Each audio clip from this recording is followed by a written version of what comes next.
Happy Monday, everybody. It's the beginning of a brand new week. In this house, March Madness is upon us, friends. So I don't know if ball is for you, but ball is life for us, and I am crazy excited for March Madness. It's been 2 years too long. We haven't paid attention to the tournament at all because for us it just hasn't really been a tournament. Anyways, I digress. Step 8, here we are. Even in the 12 and 12, Bill, and I'm going to read the opening line for you. He brings these together. The opening line of Step 8, found page 77 of the 12 Steps and 12 Traditions. It's the book we're going through together, a day at a time. You should have one.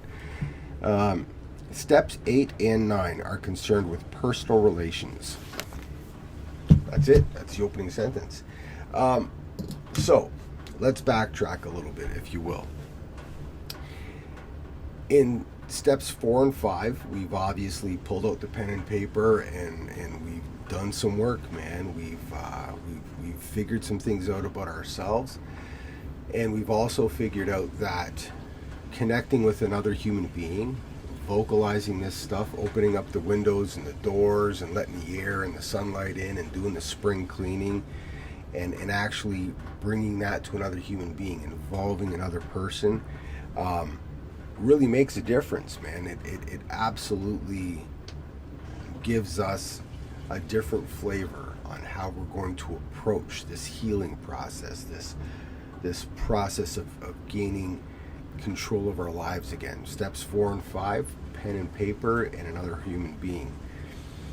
By the time we hit step 8, we've also understood that our higher power has a paramount position in our lives and has the ability to genuinely bring about transformative change in our lives. We only need bring the willingness. Step 8, we're pulling out that pen and paper again, and we're going to go back, having just done this rigorous personal inventory. We're going to head back and we're going to take a look at the people we specifically have done harm to. We're going to take a look at the kind of damage that we've caused. And I want to make a point. There's a talking point I want to hit from the book here. I didn't make a lot of talking points today. I'm hoping today is going to be a short one because a lot of what I want to discuss about this one is going to happen tomorrow in step 9.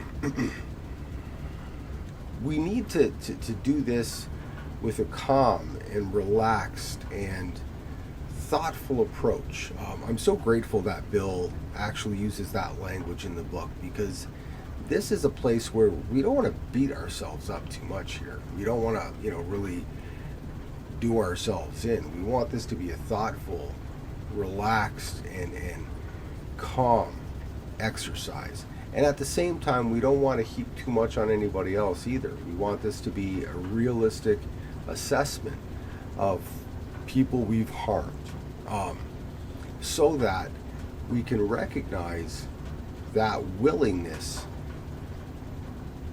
to make the amends. Step 8, made a list of all persons we harmed and became willing to make amends to them all. Made a list of all persons we had harmed and became willing to make amends to them all. By now, step 8, you should be fairly familiar with the whole idea of willingness, and that's what this is. Forgiveness is a powerful, powerful tool, and ultimately it's a tool that's very selfish in its ability to benefit us, and that's not something that we're familiar with. The one talking point I wrote down, I'm going to read out here, and honestly, it's only one talking point that I wrote down on step 8. These are skills we're born with, but we fail to develop, we're struggling with, or perhaps we lose them completely somewhere along the way. And it's very factual. For some reason, for us, for the alcoholic, for the addict, if you will, These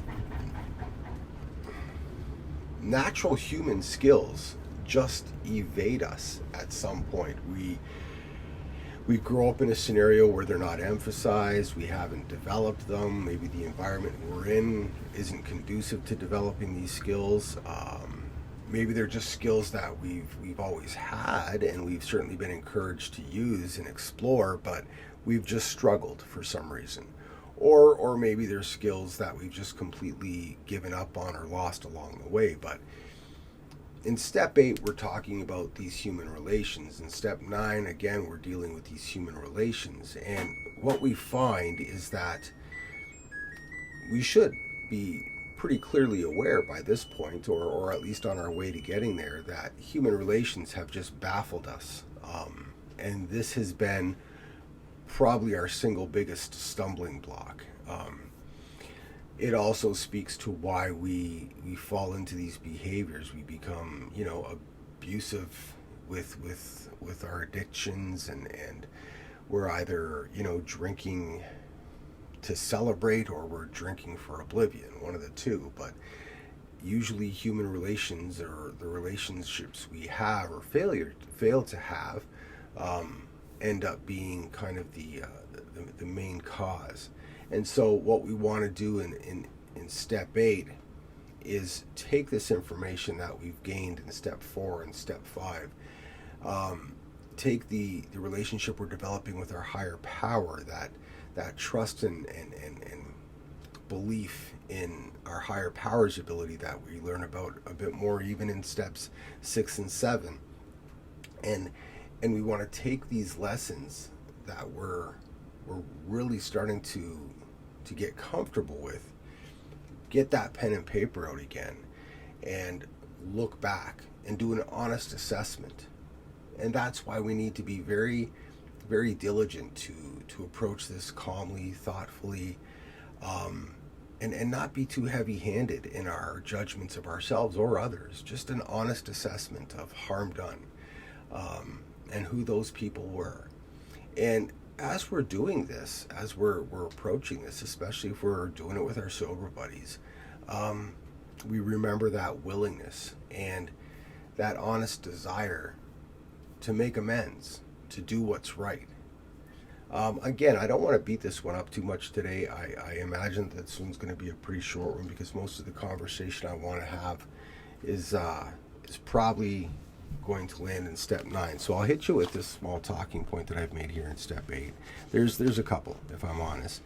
The first one, page 77, probably about the middle of the page, and it reads, "This is a very large order. It is a task we may perform with increasing skill going forward." That's facts, friends. Learning how to live in the greatest peace, partnership, and brotherhood with all men and women of whatever description is a moving and fascinating adventure. And next here on page, oh my goodness, 80, page 80, about halfway down.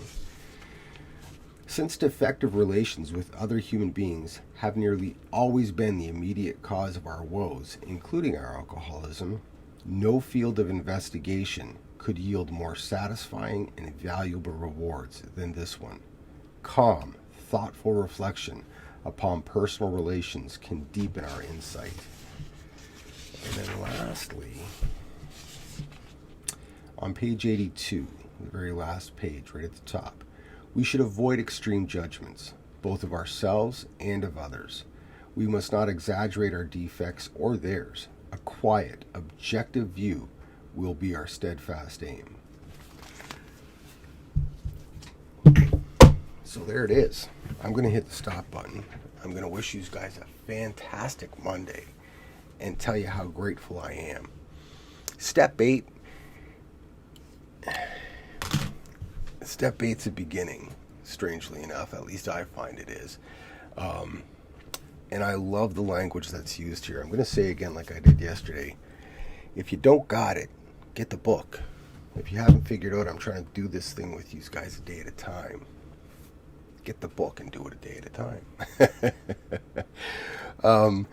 Step 8 is a beginning, because where it sets us is on this path toward real, healthy assessment of our relationships, and it prepares us to bring a willingness to take ownership for who we are and what we are and how we can ultimately benefit others. And it's kind of what I'm trying to do here, guys. Have a great Monday. I love you guys, and I'm cheering you on, man. Take care. Gonna find this stop button. There it is. All right, guys. Bye.